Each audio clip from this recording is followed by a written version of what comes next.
Dream book स्वप्नों की किताब के विषय में जो स्वर्णिम पुस्तिका हमारे लिए आवश्यक है, उसके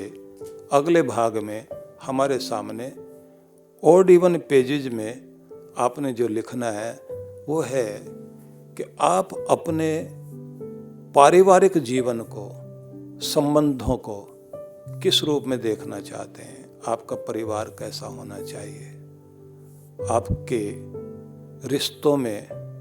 गरिमा कैसी होनी चाहिए। एक आदर्श परिवार, आदर्श संबंध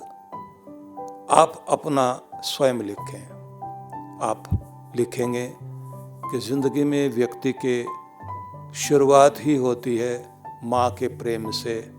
पिता के लाड़ प्यार से, और उसी को सीखता हुआ व्यक्ति जीवन में उसी तरह के प्रेम को अपने जीवन में चाहता है। तो वह प्रेम बना रह सके, हमारे संबंध प्रगाढ़ प्रेम से युक्त रह सकें। तो एक आदर्श व्यक्ति का जीवन कैसा होता है, जो पारिवारिक उसका जीवन होता है वो कितना अच्छा होता है, क्या वो करता है। तो जिस घर में पति पत्नी एक दूसरे को समझते हैं, एक दूसरे के लिए सहयोगी हैं, जहाँ ईगो प्रॉब्लम नहीं है, जहाँ एडजस्टमेंट है, जहाँ सुंदर तालमेल है, जहाँ कोई भी कलह कलेश हो भी जाए तो बहुत जल्दी वो एक दूसरे से क्षमा याचना करके, सॉरी बोलकर जल्दी उसको ख़त्म कर लेते हैं, जहाँ गलत फहमियाँ नहीं बनती, जो लोग एक दूसरे के लिए सेक्रीफाइस करना जानते हैं, ऐसा परिवार ही खुशियों से भरा परिवार होता है। जिनके बच्चे आज्ञाकारी और माता पिता के अच्छे संस्कारों को लेकर, गुण गरिमा को लेकर पल और बढ़ रहे हैं, जो जिन घरों में पढ़ने का वातावरण बना हुआ है, क्योंकि बच्चे पढ़ना चाहते हैं और घर के अंदर पढ़ने का वातावरण ना हो तो ये ध्यान रख लीजिए वो बच्चे पढ़ नहीं पाते। जिस घर में जैसा वातावरण होता है उसी के अनुसार बच्चे बन जाते हैं। तो जिनके घर में पढ़ाई का वातावरण है, निश्चित रूप से वो बच्चे महान बनते हैं, वो पढ़ते हैं। जो अपने बिजनेस में अपने बच्चों को ले जाना चाहते हैं तो वहाँ वातावरण अपने घर में बिजनेस वाला ही वातावरण दिया जाना चाहिए, जिससे बच्चों का मन और मस्तिष्क और उनका जो अवचेतन है वो उसके लिए तैयार हो सके, उनके मस्तिष्क के पैटर्न वैसे तैयार किए जा सकें जो उनकी ज़िंदगी के लिए आगे काम आ सकें। तो एक आदर्श परिवार में जहाँ बड़ों का आदर होता है, जहाँ पति पत्नी में आपस में प्रेम है, जहाँ भाई एक दूसरे के लिए त्याग और सेक्रीफाइस करने के लिए हमेशा तत्पर रहते हैं, जहाँ आए गए का सम्मान होता है, और जो लोग अपने सिर पर कर्ज लेकर के नहीं जीते, जहाँ झूठी शान नहीं दिखाई जाती, जहाँ पर जो है नकली जीवन नहीं जिया जाता, जो प्रेम और शांति के साथ वातावरण बना करके जीते हैं, जो व्यवहार कुशल हैं, ऐसे लोग पारिवारिक जीवन में सफल होते हैं। तो ये सारी चीज़ें आप लिख लेंगे एक पेज पर।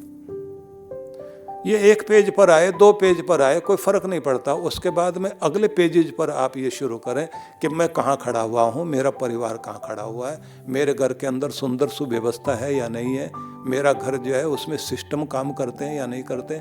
चाबी की जगह पर चाबियाँ रखी जाएँ, जूते जहाँ रखे जाते हैं वहाँ जूते ही रखे जाने चाहिए, जहाँ पर माचिस, लाइटर, मोमबत्ती, धूप बत्ती वगैरह जो रखी जाती हैं, अग्नि वाला सामान, वो उसका अपना स्थान होना चाहिए। खाने पीने की चीज़ें जहाँ रखी जाएं उनका अपना स्थान होना चाहिए। हर चीज़, जैसे बिजली के बिल हैं, दूसरी फाइलें हैं, जो जहाँ रखी जानी चाहिए उनका स्थान हो। तो मेरे घर में अगर सिस्टम है, सुंदर सुव्यवस्था है, तो मेरा घर जो है वो वास्तु दोष से रहित है। मेरा घर गाता गुनगुनाता नजर आता है, मेरा घर मेरे लिए शक्ति बन गया है। और जहाँ पर कबाड़ी की दुकान है, घर में चीज़ें बिखरी पड़ी हुई हैं, तो ये ध्यान रख लीजिए कि उस घर में ढूंढने पर समय पर चीज़ें नहीं मिलेंगी। दवाई रखने की जगह अगर दवाइयाँ रखी होती हैं और किसी को चोट लग जाए, रात्रि में कोई बीमार हो जाए, अचानक दवा की ज़रूरत पड़े, तो उसको उसी समय वहाँ से उठा के दवाई दे दी जाए। और अगर सारा घर जगा करके ढूंढते घूमें और दवाई ना मिले और उस समय जो है आदमी गाड़ी उठाकर बाहर भागता जाए और किसी इमरजेंसी के लिए खुली हुई दुकानों से फिर वहाँ से दवाई लेकर आए और उतनी देर तक व्यक्ति छटपटाता रहे, तो पता लगता है कि व्यक्ति का पैसा भी ज़्यादा जा रहा है, परेशानी भी ज़्यादा है और घर में अव्यवस्था है। तो जब आप घर की सुंदर सुव्यवस्था के बारे में लिखते हैं और साथ में आगे लिखते हैं कि हम कहाँ खड़े हैं, ध्यान रख लीजिए कि हमारे घर की सुंदर सुव्यवस्था हमारे घर का स्वर्ग है, और अगर हमारे घर की सुंदर सुव्यवस्था नहीं है तो हमारा घर नरक वाला है। तो अगर नरक में हम लोग जी रहे हैं तो भगवान ने नरक नहीं दिया है, हमने अपने हाथों से खुद बनाया है। तो आप उस बारे में लिखें और लिखने के बाद में आगे ये बात आनी चाहिए कि अब मैं संकल्प करता हूँ कि मैं इन इन गलतियों में सुधार करूँगा, सुधार करने के लिए मैं तत्पर हो रहा हूँ। आखिर में प्रार्थना लिखिए, परमेश्वर मुझे शक्ति दो, मैं अपने घर के लोगों के दोष ना निकालूं, मेरी जिम्मेदारी जो है मैं उसे पूरी तरह से निभा सकूं, और कोई ठीक हो ना हो मुझे तो ठीक रहना ही है, मेरी तरफ से मैं मेरी जिम्मेदारी को पूर्ण कर सकूं, मुझे ये शक्ति दे। ऐसे लिख करके आप अपनी डायरी पर, ये सिर्फ एक बार लिख कर छोड़ देंगे ऐसा नहीं है,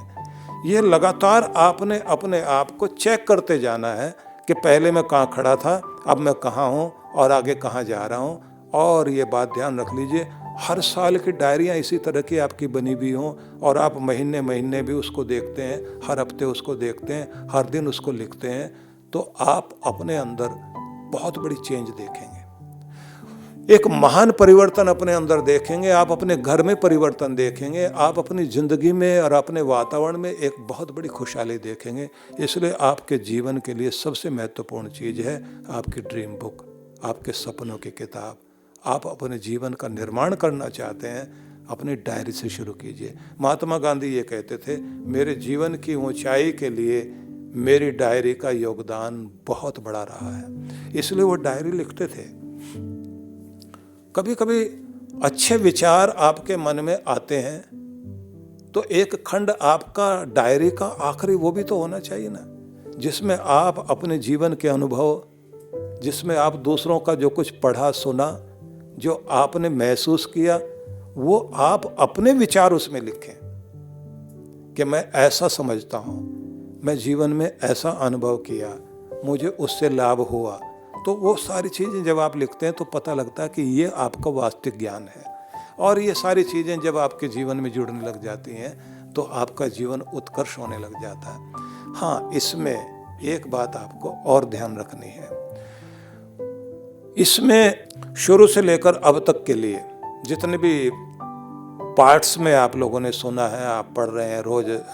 देख रहे हैं, उसमें एक बात और ज़रूरी होती है, किसी एक आदर्श परिवार को, एक आदर्श स्वास्थ्य वाले व्यक्ति को, एक आदर्श कमाई वाले व्यक्ति को आपने ध्यान में जरूर रखना है कि मुझे बनना है लेकिन इस जैसा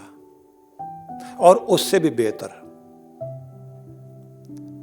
जैसे किसी घर को आप नज़र में रख लेते हैं, उनके घर में बड़ा प्रेम का वातावरण है, वो लोग किस तरह से आपस में रहते हैं, कैसे एक दूसरे का ध्यान रखते हैं, मैंने भी अपना ऐसे ही ध्यान रखना है।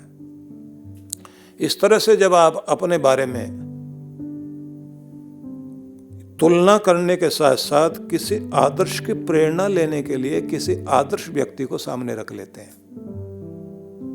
उसका परिणाम ये होगा कि आपको हर दिन नई शक्ति मिलेगी, क्योंकि व्यक्ति के स्वभाव में है अनुकरण करना, अनुसरण करना, अनुचरण करना, किसी की नकल करना, किसी के पीछे चलना और किसी से इंस्पायर होना, ये व्यक्ति के स्वभाव में है। तो जब आप किसी को आदर्श मान लेते हैं तो उसकी छाया और उसका प्रभाव आपकी जिंदगी में झलकने लग जाता है। इसलिए ये डायरी के पन्ने साधारण नहीं है, ये आपकी जिंदगी को महानता की ओर ले जाने के लिए बहुत बहुत आवश्यक है। अगले क्रम में फिर हम लोग प्रवेश करेंगे।